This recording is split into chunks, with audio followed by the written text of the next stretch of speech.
Good morning everyone. তো সকালবেলায় একে সকাল সকালই আজকে স্নান টান করে রেডি করেছি। রেডি তো এখনও করিনি, স্নান টান করে জাস্ট এই গেঞ্জিটা পরে বসলে এখন একটু জল খাওয়াবো। জল খাইয়ে নিয়ে ওকে নিয়ে যাব হচ্ছে ভ্যাকসিনেশনের জন্য। আজকে ওর সেই বিখ্যাত দিন, 4টা ভ্যাকসিন দেবে। হ্যাঁ, ও এখনও কিছু বুঝতে পারছে না। ভ্যাকসিনের সামনে তো আমি যাই না, সামনে বলতে মানে আমি কোলে নিই না, ওর পাপা কোলে নেয়। বাট হ্যাঁ, একটু তো ভিডিও শ্যুট করতে হবেই কোনোভাবে, দেখি কেমনভাবে করতে পারি। বাট কোনোভাবে একটু করবোই, তোমাদের সাথে শেয়ার করব যে ও ঠিকঠাক আছে নাকি কি, তারপরে ওর অ্যাক্টিভিটিস সব কিছু শেয়ার করবো। এখন ওকে এই জামাটা খুলে ওকে রেডি করবো, রেডি করে নিয়ে যাব, তারপরে এসে তারপরে দেখাবো তোমাদের। কোথায় যাচ্ছে রুদ্র? এই রুদ্র, এই রুদ্র কই যাচ্ছে? রুদ্র ইনজেকশন দিতে যাচ্ছে। কাদু করতে, বাবারে ওরে বাবারে, কাদু করতে যাচ্ছে রুদ্র। রুদ্র যেমন ভাবে খুশি নাও। রুদ্র, রুদ্র কোথায় আসছো? ইনজেকশন দিতে?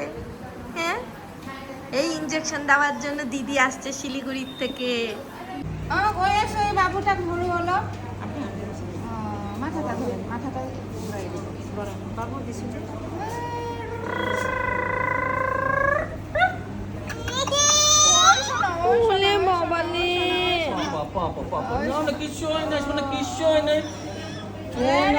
রুদ্র, এই রুদ্র, রুদ্র, রুদ্র এই যে ভ্যাকসিন দিয়ে আসলো। ভ্যাকসিন দিয়ে এসে কোনো পার্থক্য নেই।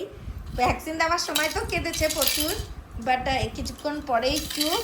আর এই যে বাড়িতে এসে এই এখন সিচুয়েশানটা এই, ও পুরো দমে ও চলছে দুষ্টামি, ও খেলাধুলা করছে ঠিকঠাক মতন। আর যে জামা পরে গেছিলো ওই জামাটা চেঞ্জ করে দিলাম, চেঞ্জ করে হাত ওকে ধুয়ে আবার জামাটা পরিয়ে দিলাম।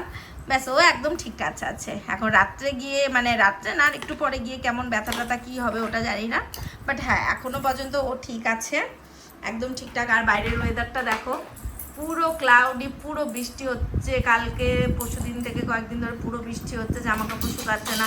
যাদের ঘরে বাচ্চা আছে তারা তো জানোই যে কেমন সিচুয়েশান এরকমভাবে বৃষ্টি হলে। ওয়াশিং মেশিন চালাচ্ছি, বাট মানে হাওয়াও নেই, কিছু নেই, কেমন করে যে শুকাবো। এখন তো মনে হচ্ছে ঘরে দড়ি টাঙাতে হবে, দড়ি দিয়ে রুদ্র জামাগুলোকে কমসে কম শুকাতে হবে।